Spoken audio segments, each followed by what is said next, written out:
Today June 19 world சிக்கிள் செல் awareness day. இதை அறிவால் செல் ரத்த சோகைன்னு சொல்லுவாங்க.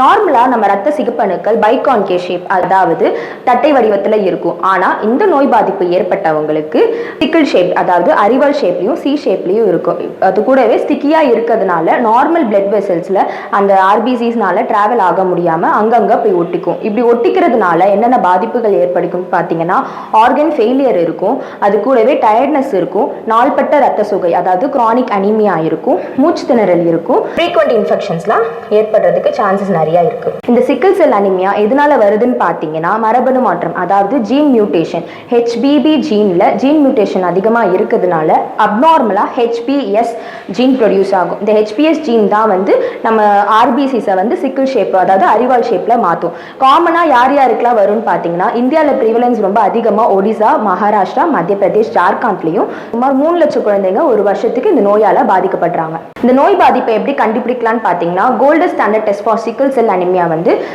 Haemoglobin electrophoresis. இதில் வந்து டிஃப்ரெண்ட் டைப்ஸ் ஆஃப் ஹீமோகுளோபின்ஸ் பார்க்கும்போது நம்மளுக்கு வந்து ஹெச்பிஎஸ் ஹீமோகுளோபின் வந்து பாசிட்டிவாக இருக்கும். அது கூடவே வந்து பெரிஃபரல் பிளட் ஸ்மியர் பார்க்கும்போது சிக்கிள் செல் அனிமியா, அதாவது நம்ம அறிவால் ஷேப்ல இருக்க சிக்கிள் செல் அனிமியா வந்து மைக்ரோஸ்கோப்பில் நான் கிளியராகவே பார்க்க முடியும். இந்த நோய் பாதிப்பு வந்தவங்களுக்கு என்னென்ன ஃபுட்லாம் சாப்பிடலான்னு பார்த்தீங்கன்னா, ஃபோலேட் அதிகமாக இருக்க பீன்ஸ், அவகேடோ, ப்ரொக்கோலி எடுக்கிறதுனால ஆர்பிசியில் ப்ரொடக்ஷன் வந்து அதிகமாக இருக்கும். அது கூடவே அனிமியாவை தடுக்கிற விதமாக அயன் ரிச் ஃபுட்ஸில் வந்து ஃபிஷ்ஷு, சுவரொட்டியை வந்து சுட்டு அப்படியே சாப்பிடணும்.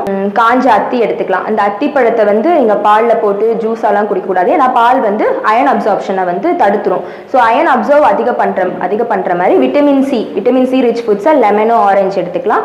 ஒமேகா 3 ஃபேட்டி ஆசிட்ஸ் அதிகமாக இருக்க கொழுப்பு இருக்க மீன்களும் ஃப்ளாக்ஸ் சீட்ஸும் எடுத்துக்கணும். அவாய்ட் பண்ணுற விஷயங்கள் பார்த்தீங்கன்னா, மில்க் அண்ட் மில்க் ப்ராடக்ட் சுத்தமாக அவாய்ட் பண்ணிக்கணும், ஏன்னா அயன் வந்து அப்சர்வ் ஆகாது. காஃபி, ஆல்கஹால், சுகர் எல்லாம் அவாய்ட் பண்ணிக்கணும்.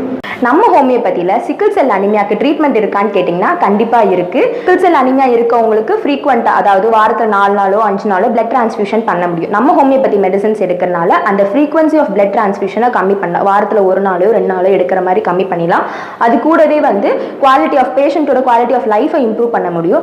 அனிமியாக்கான சிம்டம்ஸ் எல்லாமே கம்மி பண்ண முடியும். ஸோ ஹோமியோபதியில் ஸ்பெசிஃபிக்காக பார்த்தீங்கன்னா, காலிஃபோர்னியம் நைட்ரிகம் என்ற மெடிசனும் நியோபியம் மெட் என்ற மெடிசனும் சிக்கிள் செல் அனிமியாவுக்கு ரொம்பவே ஸ்பெசிஃபிக்கான மெடிசன். இந்த மெடிசன் எடுக்கிறனால நோய் பாதிப்புலேருந்து சீக்கிரமாக வெளியே வந்துடலாம்.